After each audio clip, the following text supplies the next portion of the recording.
At 37, a pure and untouched woman became furious when someone called her a leftover woman. She angrily responded, 只有中国人才有剩女这两个字，这在发达文明国家哪有这两个字啊？简直是扯淡，无稽之谈。什么样的人生不是人生啊？非要你们结婚的人生才叫人生啊！ To prove her attractiveness, this woman, named He Shan, told a story about a British man she once dated.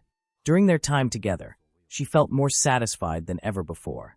But just as they were preparing for marriage, she discovered that he was dating several other Chinese women at the same time. Realizing she had been deceived, she immediately called him, demanding an apology, but he coldly hung up on her. Furious and humiliated, He Shan went to his workplace and caused a huge scene. She slapped him in the face and demanded, "You have to apologize to me. It has to be deliberate. I want a proper apology right now." He knelt down, but only on his right knee, saying the left one hurt. She walked over and kicked him, saying, "Where does it hurt? Kneel on both knees. And stay down for a full minute." She watched the time, counting every second, not letting him get up early. At that moment, she felt extremely angry, but also deeply hurt. Even after the dramatic confrontation, she still felt devastated inside. She couldn't understand how she had stayed faithful to him, only for him to cheat behind her back. She broke up with him on the spot. The very next day, He Shan received a date invitation.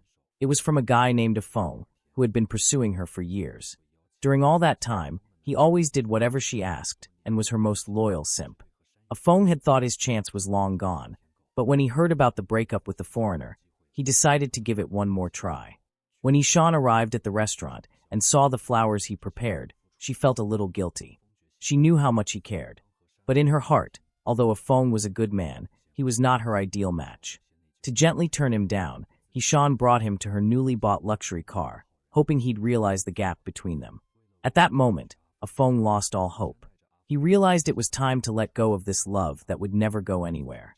The next day, he began attending blind dates, believing he would still find someone meant for him. Losing Feng didn't affect He Shan's life. She was already starting a new relationship, this time with a lawyer from Beijing. After just 3 days of chatting online, He Shan believed she had found her true love. When she heard he was going through a tough time, she immediately bought a ticket to Beijing to be by his side. But after waiting for an entire month, he still refused to meet her. Heartbroken and tired of waiting, she returned to Shenzhen. After 2 failed relationships, He Shan started to think maybe Feng wasn't such a bad choice after all. But when she called him, she learned that he was about to get married. In that moment, she felt abandoned by the entire world. She sat on the couch in silence all night, unable to accept the truth. Luckily, her best friend showed up and helped her come back to life. Her friend, recently divorced and with nowhere to go, came to stay with He Shan for a while. After hearing her story, the newly single relationship expert shared her thoughts. 挺好啊，我很自由哎，我爱干嘛干嘛，我又可以选择了，我又可以重新选择了。我可以是，对啊，可以成为朋友啊，再进一步可以成为男朋友啊。如果是真的是合意的话，彼此，对吧？不一定要结婚啊，我没考虑过这近2年2-3年要去结婚或者怎么的，也许这辈子不会再结婚了。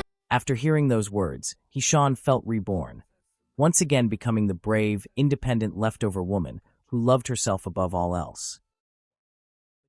In the end, He Shan didn't find true love, but she did find something just as constant: predictable disappointments, well-scheduled regrets, and a collection of stories that could easily be mistaken for a soap opera if they weren't so real. She started off furious about being labeled a leftover woman. And yes, maybe that's a harsh label, but as her story unfolds, it becomes clear that the problem isn't just the name, it's the choices she keeps making, one after another, as if she's trying to prove a point no one asked her to. She dated a foreign guy who seemed like a prize, until she found out she was just one of many. Her reaction, a public scene, a slap in the face, and a demand for an apology timed down to the second. Because nothing says emotional maturity quite like forcing someone to kneel for exactly 60 seconds. Then came the eternal Plan B, the ever-loyal Feng, the kind of guy she used as emotional backup between breakups. Even when he showed up with flowers and years of dedication, She chose to flaunt her new luxury car instead of showing a shred of genuine appreciation. Because in her world, love apparently comes with a price tag and a license plate. And when Plan B finally decided to move on and marry someone who actually values him, He Shan broke down, as if she'd been betrayed by someone she never really wanted in the first place. Then came another whirlwind romance, this time with a lawyer from Beijing. Just 3 days of chatting online were enough for her to declare true love. She bought a ticket, changed cities, waited a whole month, and came back without even meeting the guy. But of course, it's never her fault. Just when everything seemed lost, her recently divorced best friend showed up as the comedic relief. Laughing at life, saying freedom is great and maybe marriage isn't even necessary. And right there, He Shan was revived. Not out of maturity, but because she found someone else who also gave up pretending to know what they're doing. In the end, what's left isn't just a single woman. It's a woman who demands everything from others, yet never expects anything from herself, who confuses arrogance with self-worth and turns frustration into a lifestyle. But what do you think? Is He Shan right to keep chasing the perfect man at any cost? Or is it time for her to look inward instead of blaming the world? Leave your thoughts in the comments, subscribe to the channel, and I'll see you in the next video.